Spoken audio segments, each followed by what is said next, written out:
Hello friends, welcome back to my channel easy recipes by Shreyashi. আজ আমি তৈরি করে দেখাবো আনারসের চাটনি। চলুন দেখে নিই কী কী উপকরণ লাগবে। একটা আনারসকে আমি দুভাগ করে কেটে নিয়েছি।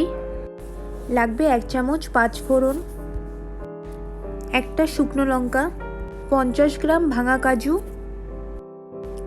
50 গ্রাম কিশমিশ, আমসত্ত্ব,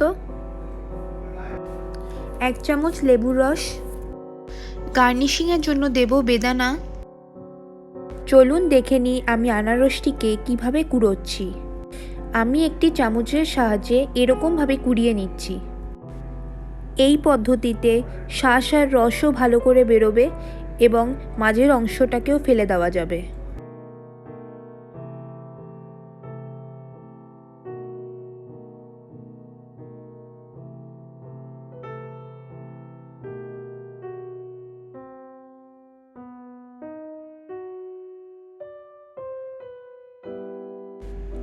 আমার আনারসটিকে কোরানো হয়ে গেছে।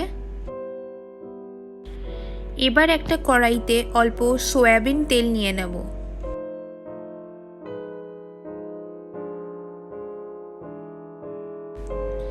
এবার আমি 1 চামচ 5 ফোড়ন দিয়ে দেব। একটা শুকনো লঙ্কা দিয়ে দিচ্ছি।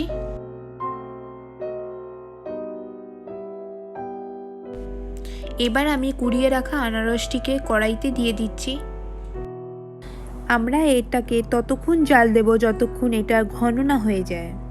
এই সময় ফ্লেম কিন্তু হাইতে থাকবে।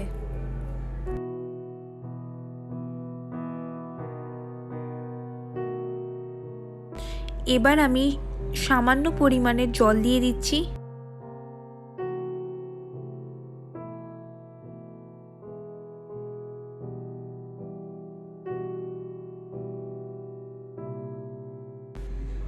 কাজু কিশমিশ দিয়ে দিচ্ছি।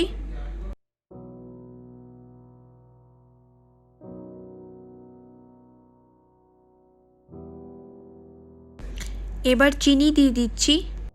চিনি আপনারা আপনাদের স্বাদ অনুযায়ী দেবেন।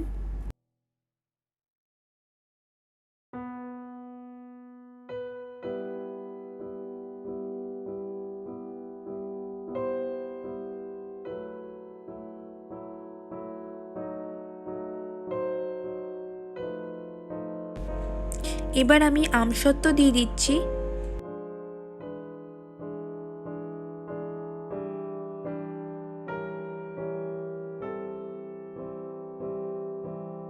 এবার আমি অল্প পরিমাণে নুন দিয়ে দিচ্ছি। একদম শেষে আমি 1 চামচ লেবুর রস দিয়ে দেব। এবার আমি এটাকে লো ফ্লেমে ঘন করে নেব। তৈরি হয়ে গেল আনারসের চাটনি।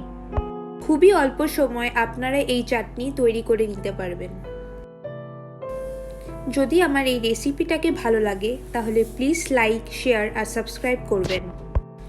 আর নিত্য নতুন রেসিপির আপডেট পাওয়ার জন্য বেল আইকন প্রেস করবেন। সুস্থ থাকবেন, ভালো থাকবেন। Have a great day.